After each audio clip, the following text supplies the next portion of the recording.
Hey guys, welcome to the next installment in the Beginner Photographer's Guide. This is a series where I put out a bunch of free videos on the internet sharing my insights and knowledge I've gained over 4 years of photography, with the information in order and format I wish I received when I first started getting into photography.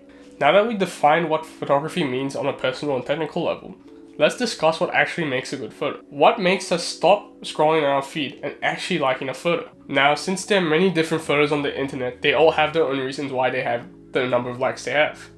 But with all these photos, there are 4 main pillars that actually make a good photo. Now, these 4 pillars are exposure, focus, composition, and visual patterns. Knowing these 4 basic pillars will actually help you take photos that other people will like, but more importantly, that you also enjoy looking back on. I'll be giving a brief overview over each pillar, but I will be making future videos going in-depth into each pillar, as they all deserve their own video to be discussed on. Now, let's talk about exposure. So exposure basically refers to the amount of light that reaches to your camera's sensor, creating visual data that determines whether the photo is too dark or too bright. So in essence, exposure is light that can be measured in f-stops. Now, in controlling this f-stops, we use the technical term of exposure triangle, which are comprised of ISO, shutter speed, and aperture. With this, these are all technical elements within the camera that control the f-stops in some certain way. Now with this can determine whether the image is too bright, overexposed, too dark, underexposed, or if it's balanced, perfectly exposed. Focus refers to the sharpest area in the image. This is important as it actually is a clear indicator whether the photographer is a beginner or an expert, and it actually clearly highlights to the viewer what they should be looking at. Now, whilst we're talking about what the viewer should be looking at, this is where composition comes in. Composition is the intentional arrangement of elements within an image. So there's many different forms of composition. I'll just note over the pretty basic and noteworthy ones. So we have central framing, which is when the subject's actually placed in the middle.